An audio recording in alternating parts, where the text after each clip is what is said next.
ஒரு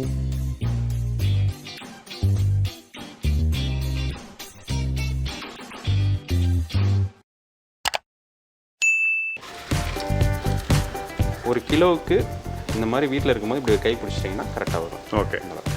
இன்னொன்று சொல்லிடுறேன் இடத்துல அவர் போடுறாரு ஒரு கிலோ அவர் கை பக்கம் அவரோட கை சைஸுக்கு ஏற்றமா அவர் போடுவார். ஆமாம். உங்கள் வீட்டில் கை வந்து சின்னதாக இருக்கும், ஒரு கை பெருசாக இருக்குன்னா பெரிய கையாக இருந்துச்சுன்னா சிரமமாயிரும். வணக்கம், நான் தான் Shabdeena. Welcome back to Shabdeena's kitchen. இன்றைக்கி நம்ம எங்கே வந்து திண்டுக்கல். திண்டுக்கல்னா பிரியாணி தான் உங்கள் எல்லாருக்குமே தெரியும். நம்ம சேனல் ஆல்ரெடி திண்டுக்கல் பிரியாணி எப்படி ரெடி பண்ணுறது சொல்லி நம்ம போட்டிருக்கோம். ஆனால் இன்றைக்கி நம்ம நண்பர் பார்த்தீங்கன்னா முஜிப் பாய் வந்து இன்றைக்கி மட்டன் பிரியாணி பண்ண போகிறாரு. அதாவது வந்து பாய் வீட்டு பிரியாணினாலே வந்து ஒரு ஃபங்க்ஷனில் போய் அதை கல்யாணத்தில் சாப்பிட்றப்ப எல்லாருமே ரொம்ப ரசித்து சாப்பிடுவாங்க. அந்த பாய் வீட்டு கல்யாண பிரியாணியை வந்து வீட்டில் 4 பேர் சாப்பிட்ற மாதிரி நச்சுன்னு சூப்பராக சொல்ல போகிறோம். மட்டன் பிரியாணி பார்த்தீங்கன்னா நீங்கள் நார்மலாக வீட்டில் பண்ணும்போது கொஞ்சம் பட்டை, லவங்கம், ஏலக்காய், வெங்காயம் நல்லா வதக்கிட்டு அதுக்கப்புறம் தான் இஞ்சி பூண்டு பேஸ்ட், சில்லி பொருள்லாம் போடுவாங்க. ஆனால் இவங்க என்ன பண்ணுறாங்கன்னா நெய்யும் கொஞ்சம் எண்ணெயிலையும் வந்து அந்த சில்லி பொருள் போட்டு லைட்டாக குக் பண்ணிட்டு அதுக்கப்புறம் புதினா அப்புறம் வெங்காயம் போட்டு வதக்குறாங்க. எதுக்காக இது மாதிரி பண்ணுறாங்க? இது எதுக்காக நம்ம வந்து ஃபஸ்ட்டே வந்து சில்லி பவுடர் போடுறோன்னா இது என்னோட ஸ்டைல். இது ஆக்சுவலாக வந்து பாய் வீட்டு பிரியாணியில் நிறையா மெஷர்மெண்ட் இருந்தாலும் நம்ம யூனிக்காக வந்து இதை நம்ம பண்ணிக்கிட்டு இருக்கிறது ரொம்பவே டிஃப்ரெண்ட்டாக இருக்கும். ஏன் அப்படின்னா மட்டன் போடுறதுனால ரொம்பவே அந்த ஸ்பைஸ் நல்லா இருக்கணும், சாப்பிட்றப்ப வந்து ரொம்ப சுவையாக இருக்கணுங்கிறதுக்காக ஃபஸ்ட்டு அந்த சில்லி பவுடர் சேர்க்கும் போது பச்சை மிளகாவும் சேர்க்கும் போது நல்ல ஒரு வாசத்தையும் கொடுக்கும். அப்புறம் தக்காளி இதில் ஆட் பண்ணிக்கும். போன பிரியாணி சிக்கன் பிரியாணியில் பார்த்தீங்கன்னா தக்காளி ஆட் பண்ணியிருக்க மாட்டோம், இதில் தக்காளியும் ஆட் பண்ணுறோம். போன சிக்கன் பிரியாணியில் பார்த்தீங்கன்னா சின்ன வெங்காயம் ஆட் பண்ணியிருக்க மாட்டோம், பட் இதில் சின்ன வெங்காயம் ஆட் பண்ணுறோம். ஏன் ஒரே ஒரு ரீசன் அப்படின்னா மட்டன் பிரியாணினாலே மட்டன் தான். அந்த மட்டனுடைய தன்மைக்கு ஏற்ற மாதிரி நம்ம சில ஸ்பைசஸ் சேர்க்கும் போது நமக்கு ரிசல்ட்டு பக்காவாக சூப்பராக கிடைக்கும். அந்த மட்டன் எப்படி வேக வைக்கிறாங்க, அந்த மட்டன் யூஸ் பண்ணும்போது எந்த மாதிரி மட்டன் யூஸ் பண்ணுவோம்? திண்டுக்கலை பொறுத்த வரைக்கும் இந்த மட்டன் தான் வந்து ரொம்ப ஹைலைட். ஏன் அப்படின்னா வந்து செம்பரி ஆடு, இங்கே சில இடத்துல வந்து கிராமத்தில் வந்து வெள்ளாடு யூஸ் பண்ணுவாங்க. வெள்ளாடுங்கிறது ஒரு தனித்துவம். அது வந்து குழம்புகளுக்கு நாங்கள் மேக்ஸிமம் இங்கே பயன்படுத்துவோம். பிரியாணினாலே செம்பரி ஆடு போட்டு பண்ணும்போது அதோடைய சுவை தனித்துவமாக இருக்கும்.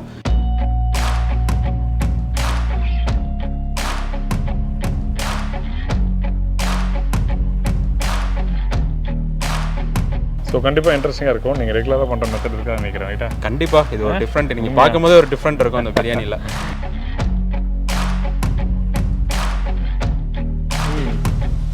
சின்னவங்க வந்து பெரியவங்க இருக்கும், எல்லாமே சாப்பிடலாம். ஃபர்ஸ்ட் கிளாஸாக இருக்கும். Thank you so much. ரொம்ப சந்தோஷம். Very good biryani, very good biryani, சூப்பராக இருக்கும்.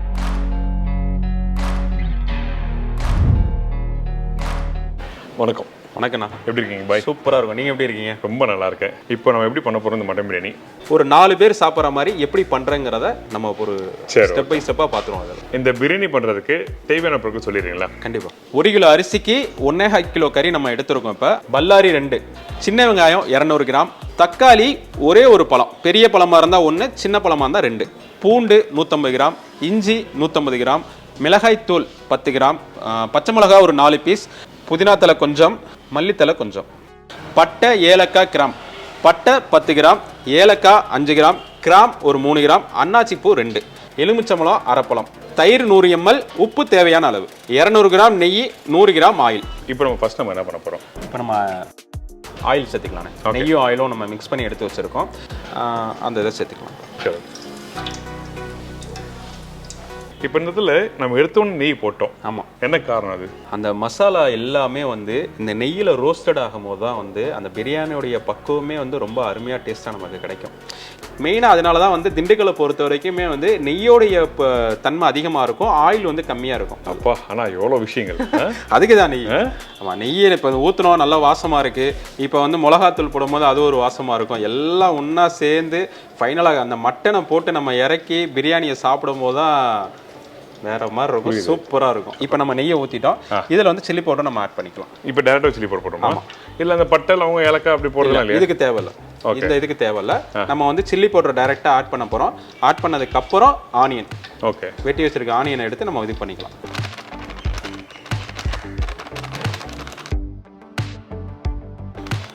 இப்போ நம்ம வந்து 10 கிராம் போட்டிருக்கோம். இன்னொரு முக்கியமான விஷயம், அந்த நெய்யும் அந்த எண்ணெயும் கரெக்டான சூடு வரும்போது அந்த சில்லி பவுடர் போட்டுருக்காங்க. ரொம்ப சூடில் போட்டீங்கன்னா தன்மை மாற ஆரம்பிக்கும். கண்டிப்பாக. இப்போ இந்த ரெடிஷாக இந்த இதில் இருக்குது. இன்னும் கொஞ்சம் டார்க் ஆகும்போது நம்ம வந்து பச்சை மிளகாவும் ஆனியனும் சேர்த்துக்கலாம் அதில். சரி, ஓகே. ஏன்னா இது ஃபர்ஸ்ட் டைம் நான் பார்க்குறேன் டைரெக்டாக வந்து போடுறது. ஓகே, அடுத்தது பச்சை மிளகா வந்து நம்ம ஒரு 3 பச்சை மிளகா போடலாம். இந்த பச்சை மிளகாடைய தன்மையை வந்து நான் போன தடவை வீடியோவில் சொல்லியிருக்கேன். சிக்கன் பிரியாணிக்கு நம்ம ஊரில் ஸ்பெசிஃபிக்காக இந்த பச்சை மிளகா தான் எல்லாத்துக்கும் யூஸ் பண்ணுவாங்க. நல்லா காரம் அதிகமாக இருக்கும். 3 பச்சை மிளகா போடுறேன் 1 கிலோ. ஓகே. நார்மல் சைஸில் வெங்காயம் எடுத்து 2 வெங்காயத்தை நைஸாக எடுத்து வெட்டி வச்சுருக்கோம். மட்டன் பிரியாணிக்கு ரொம்ப ஸ்பெஷல் வந்து சின்ன வெங்காயம் தான். ஃபஸ்ட்டு இதை வந்து ஒரு வதங்குறதுக்காக நம்ம இந்த இதை பல்லாரியை நம்ம சேர்த்துக்கிறோம். ஓகே. இந்த ஆனியன் வந்து நல்லா அந்த ஆனியன் சில்லி பவுடர் சில்லி நல்லா வதங்கினதுக்கப்புறம் ஒரு ப்ரௌன் ஷேடில் ஒரு நமக்கு அந்த கண்டென்ட் கிடைக்கும். அந்த நேரத்தில் நம்ம புதினா தலையை சேர்த்துட்டோம் அப்படின்னம்னா அடுத்து ஒவ்வொரு பொருளாக நம்ம சேர்த்து இன்ச்சு பை இன்ச்சாக நம்ம இதை பண்ணணும். ஏன்னா மொத்தமாக போட்டு பண்ணும்போது என்ன ஆகும்னா அதோடைய டேஸ்ட்டு மாறும். பட் பிரியாணி வந்து எந்த டைப் ஆஃபில் பண்ணாலும் நமக்கு ரிசல்ட் கிடைக்கும். பட் நல்ல நமக்கான ஒரு ஆத்தென்டிக் டேஸ்ட்டில் பண்ணணும் அப்படின்னா ஒரு சில விஷயத்தை நம்ம கரெக்டாக ஃபாலோ பண்ணணும். இப்போ ஆனியன் வந்து நல்லா வதங்கிருச்சுனே நமக்கு இந்த ஸ்டைலில் வரும்போது தான் புதினா தலை சேர்க்கணும். இப்போ ஓகே. உங்களுக்கு பார்த்தாலே தெரியும் நல்ல ப்ரௌனிஷாக ஒரு பக்குவத்தில் வந்துருச்சு இது. ஓகே. இன்னொன்று வந்து அடுப்போட ஃப்ளேமு லோ ஃப்ளேமில் வச்சு பண்ணுறோம். புதினா தலையை ஆட் பண்ணிக்கலாம். ஓகே. புதினா அப்புறம் புதினா தலை வந்து எப்பவுமே அதுக்கு ஒரு தன்மை இருக்குது. அந்த புதினா தலை சாப்பிடும் போது சிக்கிச்சு அப்படின்னா அதோட தன்மையை தனியாக காமிக்கும். அதனால் ஆயிலில் போடும்போது என்ன ஆகுனா ரோஸ்டட் ஆகி நல்லா அது கரையிற அளவுக்கு நமக்கு கிடச்சிரும்.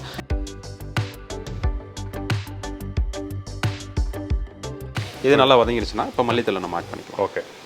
அந்த புதினா வதங்கி முடிச்ச போய் தான் மல்லித்தலை. மல்லித்தலை ஓகே போடுங்க.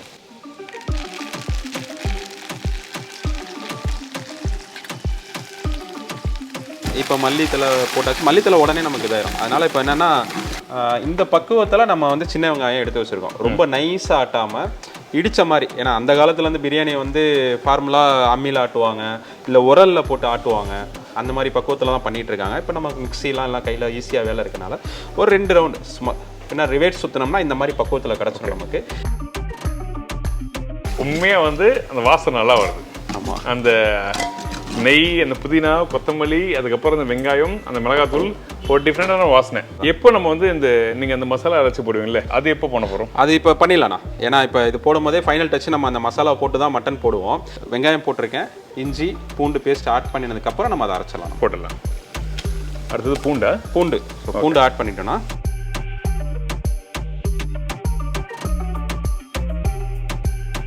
இஞ்சி. ஓகே.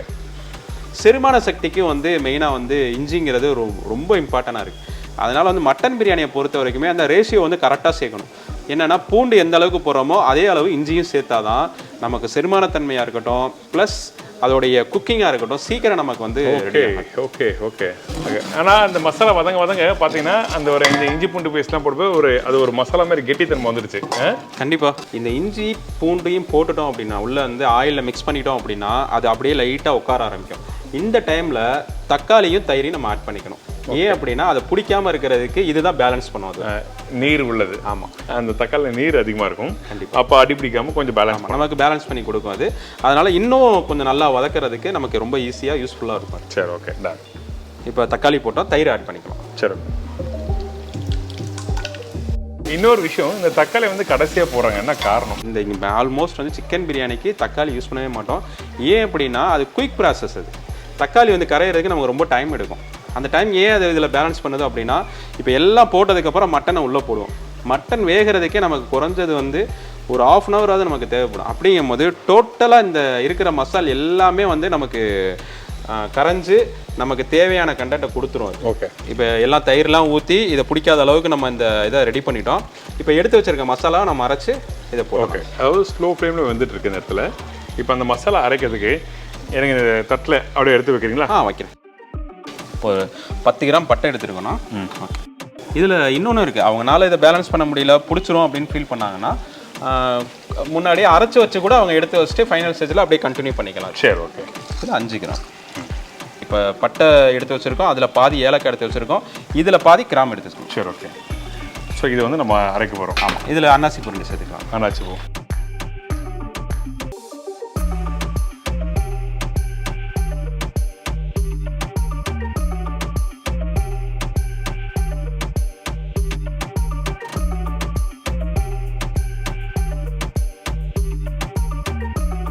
இப்போ நம்ம மசாலா எடுத்து வச்சுருக்கோம். இந்த அளவு நம்ம கையில் உருட்டினா எந்த அளவு வருங்கிறதையும் நான் உங்களுக்கு காமிக்கிறேன். சரி ஓகே. நம்ம அதே மாதிரி வீட்டில் அரைக்கும் போது பார்த்தீங்கன்னா அந்த தண்ணியை ஊற்றி தான் அரைப்போம். முதல் மசாலாவை அரைச்சிக்கணும், ஒரு வேர்ஸில் விட்டு நல்லா பொடியாக்கி அரைச்சதுக்கப்புறம் அடுத்து தண்ணியை ஊற்றி அரைச்சோம் அப்படின்னம்னா இந்த பக்குவத்தில் நமக்கு கிடச்சி வந்துடும். ஓகே. அதாவது நம்ம எடுத்த உடனே தண்ணி ஊற்றினாலும் சில டைமில் அரையாது. அதனால தான் அவர் தெளிவாக சொல்கிறாரு, ஃபஸ்ட்டு கொஞ்சம் நல்லா அரைச்சிட்டு அதுக்கப்புறம் தண்ணி தேவையான கொஞ்சமாக ஊற்றி நீங்கள் அரைச்சிங்கன்னா உங்களுக்கு கரெக்டாக வரும். இதுக்கு முன்னாடி வரைக்கும் அந்த மசாலா வந்து ரெடியூஸாக ஒரு மாதிரியாக இருந்துச்சு. இப்போ பாருங்கள் அந்த பக்குவமே மாறிடுச்சு பாருங்கள். அப்பா அந்த டெக்ஸ்சர் பாருங்கள் எப்படி டேஸ்ட்டாக. ஃபஸ்ட்டு நம்ம டேரெக்டாக அந்த நெய்லையும் எண்ணெயிலையும் அந்த சில்லி பவுடர் போடும்போது அந்த தன்மை மாறுமான்னு சொல்லி ஒரு பயத்திலே இருந்தேன். ஆனால் அந்த குக் பண்ண வித்தியாசம் நிறைய இருக்குது. ஆமாம், நல்லா இருக்கும் வேற மாதிரி. ஏன்னா இது நம்ம ஒரு ட்ரையல் பார்த்தா பரவாயில்ல, லைஃபே இது தானே. அப்படிங்கும் போது எல்லா ட்ரையலும் பார்த்து இதுதான் ஃபிக்ஸடுன்ட்டு இதில் ட்ராவல் பண்ண ஆரம்பிச்சிட்டோம். அப்போ சக்ஸஸை நோக்கி ஓடுறதுக்கு என்னவோ அதை பண்ணுவோம் அப்படின்னு சொல்லிட்டு தான் அந்த பிரியாணிலாம் இப்படி பண்ணணும் இப்படி செய்யணும் அப்படின்னு சொல்லிட்டு ஒரு ஃபார்முலாவை நம்ம ஃபாலோ பண்ணும்போது நமக்கான சக்ஸஸ் தானாக தெரியும். நல்லா இருக்கும். நம்ம அரைச்ச மசாலா போட்டுக்கோங்களேன். இந்த அரைச்ச மசாலா போட்ட பிறகு எவ்வளோ நேரம் குக் பண்ணணும்? இப்போ அதே மாதிரி தான் ஒரு 40% தான் இதுக்கு நல்லா குக்காக இருக்கணும். ஓகே. மீது எல்லாமே இப்போ இதை வந்து கறியில் வந்து நம்ம போட போகிறோம். அதோட தன்மையே மாறிடுச்சு பாருங்கள், கலரே மாறிடுச்சு டோட்டலாக. ரைட். இப்போ வந்து இதில் கறியை ஆட் பண்ணிக்கலாம். அதுக்கு முன்னாடி தேவையான அளவு உப்பு போட்டுக்கலாம்.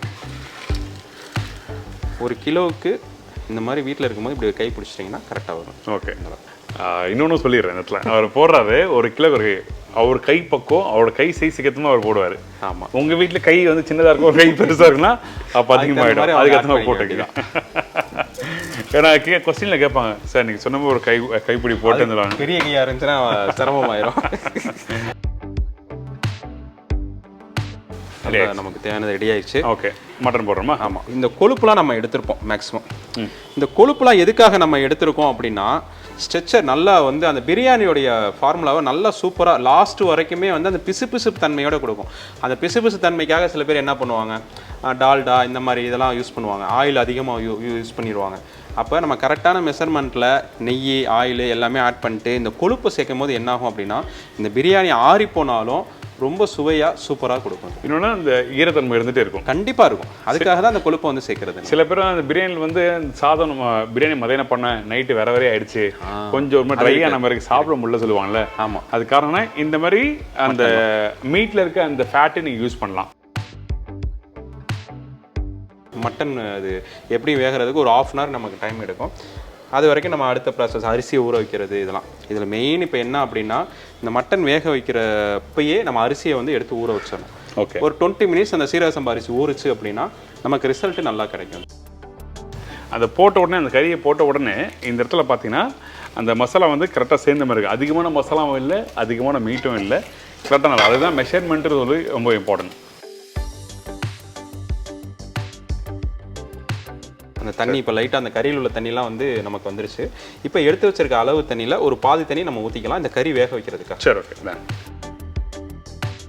என்ன ரேஷியோ நீங்கள் யூஸ் பண்ணுறீங்க? ஒரு கப்பில் 1 கிலோ அரிசி ஒரு கப்பில் போட்டாச்சு, ஃபுல்லாக இருக்குது. இப்போ இதுக்கு எப்படி தண்ணி கட்டுறோம்? 1.5 தண்ணி. அவ்வளோதான். நீங்கள் 1 கிலோ அரிசியாக இருக்கலாம், 2 கிலோ அரிசியாக இருக்கலாம். ஒரு பாத்திரம் எடுத்துங்க, அந்த பாத்திரத்தை கரெக்டாக போடுங்க. அதில் எந்த அளவுக்கு அரிசி இருக்கோ அதே அளவு வந்து 1.5 கட்டினா போதும். இப்போ இந்த டைமில் மூடி போட்டுருமா? மூடி போட்டுடலானே. அடுத்தது அரிசியை ஊற வச்சிடலாம். கறி வெந்ததுக்கப்புறம் நல்லா கறியை நல்லா வேக வைக்கணும். நல்லா கறி உடஞ்சதுக்கப்புறம் நம்ம தண்ணி பத்தலை அப்படின்னா அளவு தண்ணி எடுத்து ஊற்றிட்டு எலுமிச்சம்பழம் ஒரு 1/2 பழம் சேர்த்துட்டு நம்ம வந்து அரிசியை போட்டோம் அப்படின்னோம்னா முடிச்சு. இப்போ ரெடி ஆகிட்டோம், அதுக்கப்புறம் பார்க்கலாம்.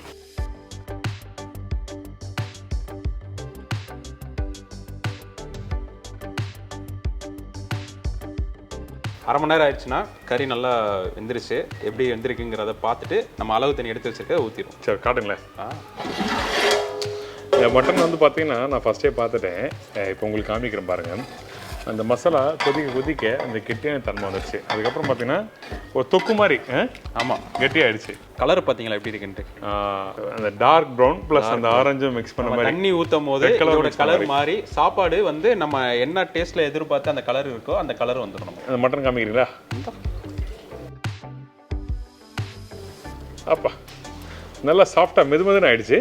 மட்டன் சூப்பராக வந்துருச்சு. மசாலாவும் பார்த்தீங்கன்னா நம்ம எந்த அளவுக்கு தண்ணி ஊற்றணும் அப்படிங்கிறதையும் நான் முன்னாடி சொல்லியிருந்தேன். ஓகே. அதே மாதிரி அந்த ஸ்ட்ரெச்சரில் நல்லா கிரேவி மாதிரி இருக்கு பாருக்கு. இப்போ எடுத்து வச்சிருக்க அளவு தண்ணியை இதில் ஊற்றிடும். ஆமாம். சரி, ஓகே, ஊற்றிடலாம். அதாவது தண்ணி வந்து ஃபஸ்ட்டு வந்து 1க்கு 1.5. அதாவது 1 கப்பு ரைஸுக்கு வந்து 1.5 கப்பு தண்ணி. ஓகே. நம்ம அதில் தான் மெஷர்மெண்ட் எடுத்து வச்சுருந்தோம். இந்த கறி வேகிறதுக்காக நம்ம முன்னாடி கொஞ்சம் ஊற்றிருந்தோம். அது கறி வந்து இப்போ ட்ரை ஆயிடுச்சு. இப்போ நம்ம இந்த மெஷர்மெண்ட் தண்ணி வந்து 1க்கு 1.5 அந்த அளவில் எடுத்து வச்சு இப்போ நம்ம ஊற்றிடலாம். இல்லை, எனக்கு என்னென்னா இந்த இதை திருப்பி எனக்கு ஒரு சின்ன டவுட் வருது. அந்த மட்டன் வேகிற தண்ணியும் சேர்த்து 1க்கு 1.5 இல்லை? இல்லை இல்லை, தண்ணி மட்டும் 1க்கு 1.5.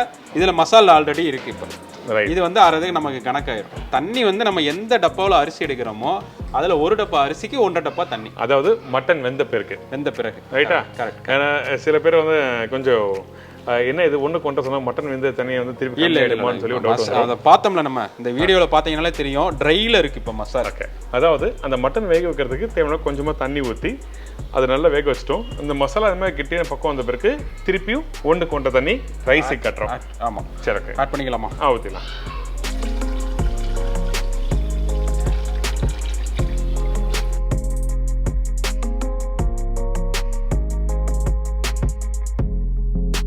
இப்போ வந்து நம்ம எலுமிச்சம்பழம் ஆட் பண்ணிவிட்டு ரைஸை நம்ம போட்டோம் அப்படின்னம்னா நம்ம எதிர்பார்க்குற சூப்பரான திண்டுக்கல் பிரியாணி ரெடினா.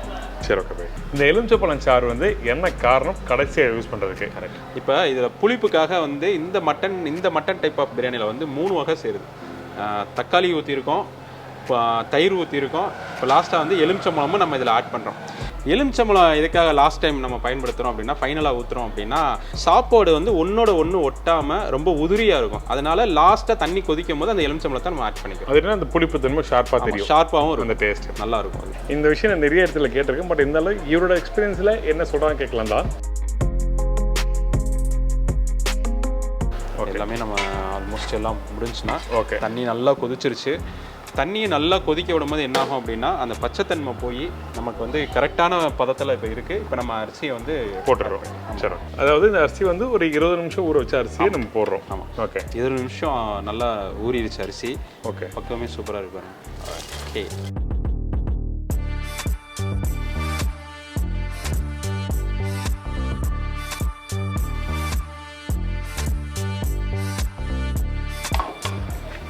தண்ணியை பார்த்தீங்கன்னா தெரியும். ஓகே. அந்த தண்ணியும் அரிசியும் நல்லா ஈவனாக இருக்குது. ஐ மீன் ஈவனாக தண்ணி தன்மை அதிகமாக இருக்குது. அரிசி வந்து இப்போ உள்ளே முங்கிருச்சு. ஓகே. கறியும் நல்லா எல்லா கண்ணனும் கரெக்டாக இருக்குது பாருங்கள். ஓகே. இப்போ இந்த டைமில் அடுப்போட ஃப்ளேம் வந்து ஹையில் இருக்கும், அப்படி ஹையில் தான் இருக்கணும். ஓகே. இந்த டைம்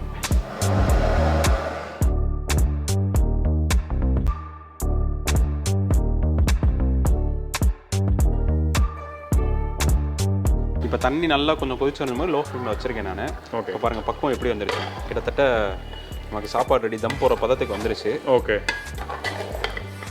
ஆமாம், வேக வேக எல்லாம் சேர்ந்து வந்துடுது. ஆமாம், நம்மளுக்கு பக்குவம் பார்த்தாலே தெரியும். கறி கரெக்டாக அதே கலரில் இருக்குது. இன்னும் கொஞ்சம் ஆனால் தண்ணி வடியணுமா அப்படி? ஆமாம், இது ஏன்னா கேஸில் நம்ம வீட்டிலலாம் பண்ணுறதுனால என்ன ஆகும் அப்படின்னா, இப்போ நம்ம கங்கு அடுப்பில் பண்ணுறதா இருந்தால் தண்ணியோட கொஞ்சம் கீழேயும் கங்கு மேலேயும் இருக்கும்.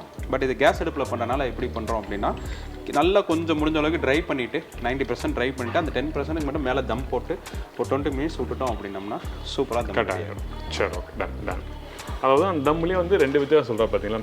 நம்ம கறி அடுப்பில் வச்சு பண்ணும்போது அந்த கொஞ்சம் தண்ணி இருந்தாலும் அந்த ஆவி, அதாவது அந்த சூடுத்தன்மை அதிகமாக இருக்கும், அப்போ வந்து கரெக்டாகிடும். அதே வந்து ஸ்டவ்வில் குக் பண்ணும்போது க்ளோஸ் டு 80 to 90% அளவுக்கு அந்த தண்ணியை வந்து நல்லா ட்ரை அவுட் பண்ணிவிட்டு அதுக்கப்புறம் தான் தம் போடுறோம். அதாவது இந்த மாதிரி பக்கத்தில்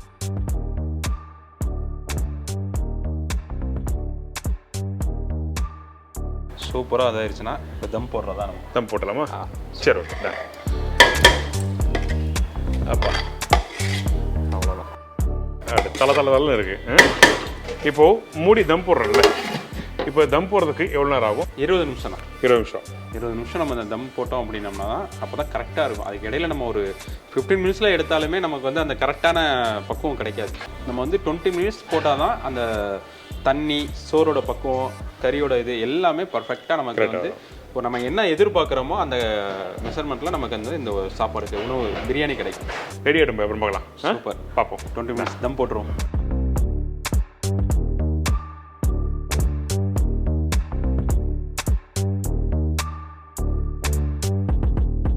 இப்போ ரெடி ஆகிடுச்சு. அடடா அப்பா, அந்த ஆவி எப்படி சூப்பராக வந்துருச்சு. ஓகே, படிக்கலாமா? சரி, ரெடி. ஆர்வத்தோடு இருக்கேன். ஆமாம், நான் கலர் மாற நினச்சேன், ஆனால் கலர்லாம் மாறல.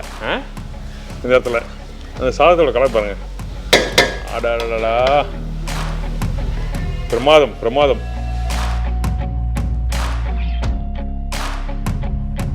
அப்பா கறி அப்படியே விழுது. இதே பல்கா பண்ணும்போது எப்படி இருக்கும்? அப்படியே தலை பெரிய பீசஸ் வந்து பெருசாக விழும். சாப்பாடுலாம் ஒன்றும் விட்டாமல் இவ்வளோ அருமையாக சூப்பராக இருக்குது பாருங்க. புது உதிரியாக இருக்குது. எனக்கு அப்படியே டேஸ்டிங் கொடுங்க. இதுக்கு மேலே பொறுக்க முடியாது நம்மளால்.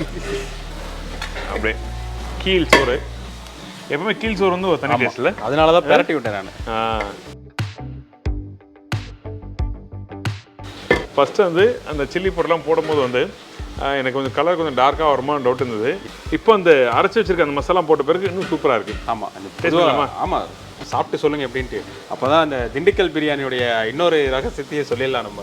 அது என்னது கடைசி டைமில் வந்து டிஷ் வைக்கிறாங்க? இல்லை இல்லை இல்லை, ரகசியம் அப்படின்னா முதல் அன்னை சாப்பிட்டு சொல்லுங்க எப்படி இருக்கு.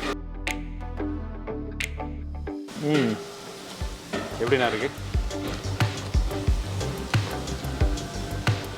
ரொம்ப நல்லா இருக்கு, ரொம்ப ஹாப்பி. காரம் இல்லை, ஆமாம், பேலன்ஸ்டாக இருக்குது. இன்னொன்று சாதம் நல்லா வெந்திருக்கு. ஆமாம், இந்த சாதம் பார்த்தீங்கன்னா நல்லா பஞ்சு போல் வெந்திருக்கு, உதிரியாக தனித்தனியாக இருக்குது.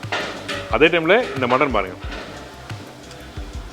சின்னவங்க பெரியவங்க இருக்கும் எல்லாருமே சாப்பிடலாம். ஃபர்ஸ்ட் கிளாஸாக இருக்கும். Thank you so much. ரொம்ப சந்தோஷம்னா. Very good biryani, very good biryani, சூப்பராக இருக்கும். நம்ம இந்தியன் ரெசிபி பொறுத்த வரைக்கும் இதுதான் ஸ்டாண்டர்ட் ரெசிபிஸ் அப்படின்னு எனக்கு தெரிஞ்ச எதுவும் இல்லை. ஆமாம், ஏன்னா என்னோட சீனியர் என்னோட குரு சொல்லி கொடுத்துருக்காரு.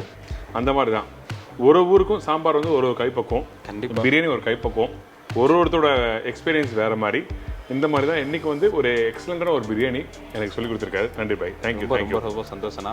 உலகத்தில் எங்கே போயிருந்தாலும் அந்த திண்டுக்கல் பிரியாணிங்கிறது ஒரு ஃபேமஸாக தான் இருக்குது. இதில் ரொம்ப ஒரு சின்ன ரகசியம் அப்படின்ற எடுத்தோம் அப்படின்னா, லக்னோ, ஹைதராபாத், பெங்கால், இந்த பிரியாணி வந்து தமிழ்நாட்டிலேயே, இப்போ தமிழ்நாட்டில் சென்னை எடுத்துக்கிட்டோம் அப்படின்னம்னா அங்கே ஒரு டைப் ஆஃப் பிரியாணி இருக்கும், கேரளாவில் ஒரு டைப் ஆஃப் பிரியாணி இருக்கும். இங்கே எல்லாமே பார்த்தோம்னா மசாலாஸ் வந்து ரொம்ப கம்மியாக இருக்கும். பட் திண்டுக்கலை பொறுத்த வரைக்கும் பார்த்தோம் அப்படின்னா பிரியாணிங்கிறது இதில் எல்லா மசாலுமே ஆட் பண்ணுவோம். ஒரு அதிகமான மசாலா சேர்த்து நம்ம பிரியாணி பண்ணினாலுமே வந்து ரொம்ப பேலன்ஸ்டாக இருக்கும். ஏன் அப்படின்னா சீரக சம்பா அரிசி இது. மற்ற ஊர் சைடு பிரியாணி சாப்பிடும் போது ரைஸ் ஒரு டேஸ்ட்டில் இருக்கும், அந்த மசாலா ஒரு டேஸ்ட்டில் இருக்கும். ஆமாம். பட் ஆனால் திண்டுக்கல் பிரியாணியை பொறுத்த வரைக்குமே அந்த ரைஸை சாப்பிட்டாலும் சேம் டேஸ்ட்டில் தான் இருக்கும், கறியும் தனியாக இருக்கும். ஏன்னா அந்த மசால், சீரக சம்பா, மட்டன் எல்லாம் ஒன்றா சேர்ந்து கொதியில் வரும்போது இந்த பிரியாணியுடைய தன்மை அப்படியே மாறாமல் ரொம்ப பக்குவமாக சூப்பராக நமக்கு ரிசல்ட் கொடுக்குது. சரி, தேங்க்யூ. உங்கள் நம்பர் தெரியுங்களா? முஜிப் பாய் பிரியாணி. என்னுடைய நம்பர் நீங்கள் தொடர்பு கொள்ளலாம் 9944463888. இன்னொரு நம்பர் இருக்குது 8098880083. ரொம்ப நன்றி, தேங்க்யூ ஸோ மச். ரொம்ப நன்றிண்ணா, தேங்க்யூ. இதே மாதிரி இன்னொரு நாள் இன்னொரு ஊரில் ஒரு புது ரெசிபி சந்திக்கிறேன். நன்றி, வணக்கம், see you, bye, take care.